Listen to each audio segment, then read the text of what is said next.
Yo, what is up, ladies and gentlemen? Good to see you. I wanted to give my own take on the Katakuri deck profile here.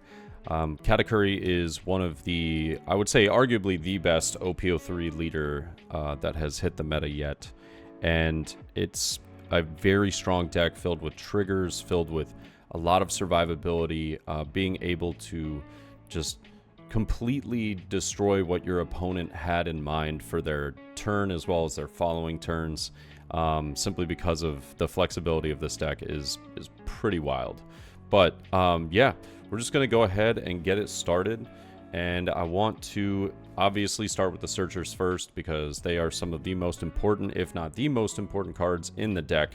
We've got Pudding at 4. I mean, if you run less than 4 Pudding, I think you're trolling, but yeah, this card, you know, being able to look at the top 4 cards in your deck, search out a Big Mom Pirates, I'm pretty sure it hits like close to 70, no, I think it's even more than that. I think it's like 80% of this deck. There's very little, actually, I think it might even be, shoot, it might be 90%. I'm not even gonna lie. This hits pretty much every single thing in the deck. But yeah, this card is so good to get out on that first turn. Arguably, every time I play this card, I'm usually looking for a few things, and one of them is the other searcher, Sparrow. Have to run 4 of these. This is something that I was considering putting into later in the video, where you have some of your most important like trigger cards as well as, you know, those 5k bodies. Well, it's a searcher. At the end of the day, you put down Sparrow because this card gains value on the board because you're able to find all the cards you're going to need for your following turns. You can search out, like I said, everything in the deck pretty much. The only thing that Pudding struggles with is not being able to find herself, Pudding, right? Whereas Sparrow can find Pudding, can also find the 2k counter Pudding, and yeah, I mean, this card is just incredible. There's, I think, all of 2 cards it doesn't hit. I think it's Sanji and Shirahoshi, if I'm not mistaken. Yeah, but definitely have to run 4 of each of those. They're just too strong, and they are absolutely extremely important to how the deck works. But we also have the 2k counters, and we're going to run 4 Strusen, 4 Sanji, and 3 Pudding. And the reason why I went with these numbers is because Strusen is a Big Mom Pirates that's searchable by both Pudding and Sparrow. It can help you get rid of those 1k bodies in the Law matchup. It can also help you in Zoro sometimes, very situational. And then you have Sanji, you know, being a 2k counter, but also potentially something that you could put down on turn 2 if your hand isn't up to par or if it's not what you're looking for. You play Sanji, you end up attaching to Dawn. Now you've got a 5k swing and card draw power. Pretty dang good. Charlotte Pudding, the reason why I have her at 3 is just to make room for other cards, but also simultaneously it cannot be searched by Searcher Pudding. So I just think that that does give the card a little less pizzazz than Sanji or Strusen. It does hit, does miss sometimes when you're trying to search, but also it's not a very playable card. I can think of like one instance where I ever played that card, and I think I was down bad when I played it, so.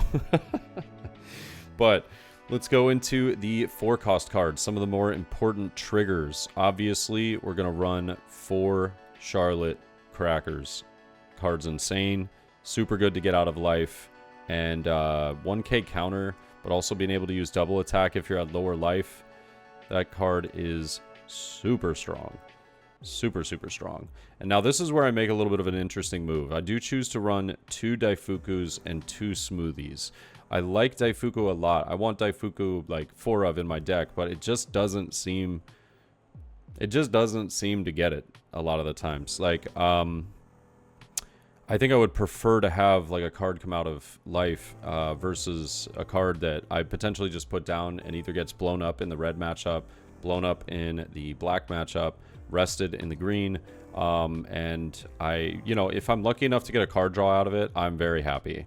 But I've been running 2 just because it is searchable. It's got 1k counter, And yeah, if I'm able to get it down and get some card draw out of it, it feels very good. And then I also run 2 of the Smoothie.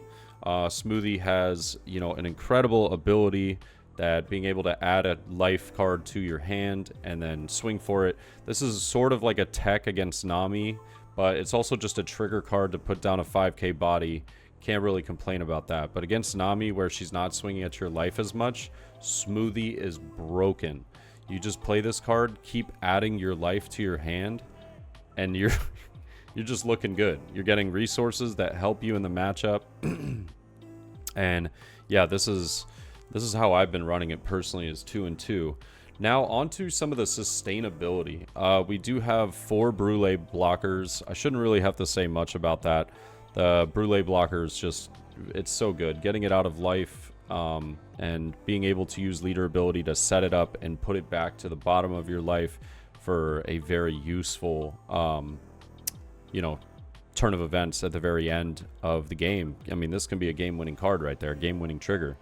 And then we also have Shirahoshi. This is going to really sustain the hand. It's going to recycle cards that you're not in need of and then bring back cards that will be useful for you in the current turn or potentially following turns.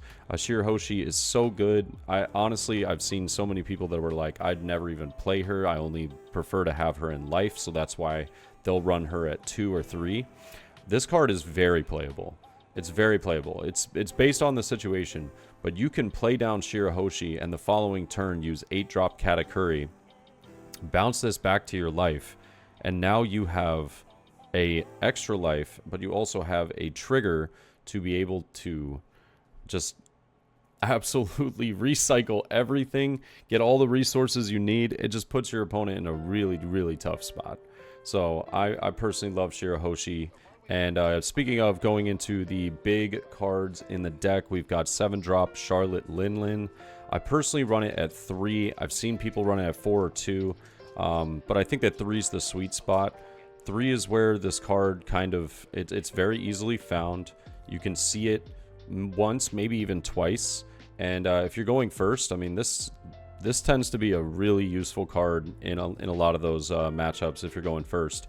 It depends, but if you're able to, you know, get a good trigger or 2 in your first 2 life, you can almost always comfortably put this card down without having to worry about, you know, being too low on life or your opponent having too wide of a board or something like that. But if you don't get, you know, great triggers, if you're able to sustain your board a little bit and put this down pretty comfortably, it's massive. It's absolutely massive. If you're ahead on life, 9 times out of 10 your opponent will usually just give you the life rather than taking their own. So 3 7-drop Linlins feels really comfortable in this deck. And then this is the only card that I genuinely think that I might make a change to eventually. I have 2 8-drop Katakuris. The Secret Rare Katakuri, the only reason why I say I'd make a change is I might bump it to 3 eventually. This is just such a nasty card, man.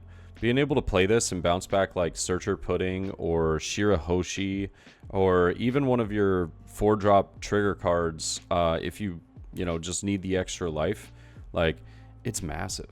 This card is so good. And I guess the only problem is that occasionally it does feel kind of clunky.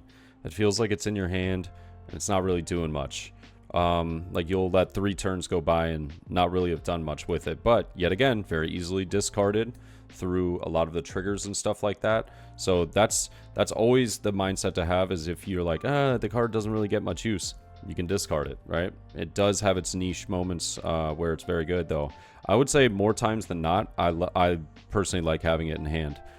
And then we also have the, of course, 10-drop Charlotte Linlin. You got to run 4 of this. If you're not, I don't know. I think you probably just don't have 4 if you're not running 4, because the card's broken. It's insane. 10 cost, 12,000 power, add a life, your opponent loses a life. It's ridiculous. Super good. 9 times out of 10, when you're putting this card down, you've gotten to a point where you're probably going to win the game. 1 times out of 10, if you're putting this down, you've probably already lost the game, but you're just going to hope that this gives you a really good trigger to be able to survive. But Phenomenal card. Definitely a 4 of. I couldn't even imagine running any less than that. And then finally, the triggers. I run 3 Thunderbolts. I run 3 Thunderbolts because of the red matchup. Having Thunderbolt for Marco, as well as, you know, like occasionally, at my locals, there is a phenomenal Zoro player that runs more of a Straw Hat list. And it does have the 1-drop blocker Chopper. And being able to use Streusen or Thunderbolt in niche situations to be able to take care of that blocker and just go for the game, go for the kill right there, can be extremely important. And it's just also really good in the black matchup, getting rid of their Kuzan or arguably Garp. Probably not, because it's usually rested. But there's certain cards that just having this is so good. Also, the trigger being able to KO a 5-cost card is wild. It can definitely swing the tides of a matchup if red doesn't swing correctly into yellow and they end up losing, like essentially free Dawn or like a big body because of Thunderbolt. It can be a pretty huge blow to them. Ikaku Sovereignty also run at 3. I was originally kind of meh about this card. I thought that maybe it was just a 2 of, but I think the more that I've played it, you get into these endgame situations where having Ikaku Sovereignty either in hand or in life is just like game winning. It's nuts. Also, just being able to bluff this card really puts your opponent in kind of a weird spot, because a lot of the times they'll swing 10. That means you just gained a free Dawn for bluffing 2 Dawn, you know? They're now down a Dawn and you didn't even have it in hand. So it's got its definite uses. So showing this card can definitely be one of those moments where bluffing it, your opponent will be like, oh, he could have the Ikaku Sovereignty. Yeah, but this is the deck list. It honestly has been doing really well for me. I think that realistically, yellow's just crazy good with getting lucky out of life, and yeah, playing the deck to its full potential and just searching out everything you need for the end game, and then 10 drop as well as some of your remaining life triggers just essentially win you the match. But I hope you guys enjoyed. Let me know your thoughts down below, and other than that, hope you guys have a great day. All right, peace.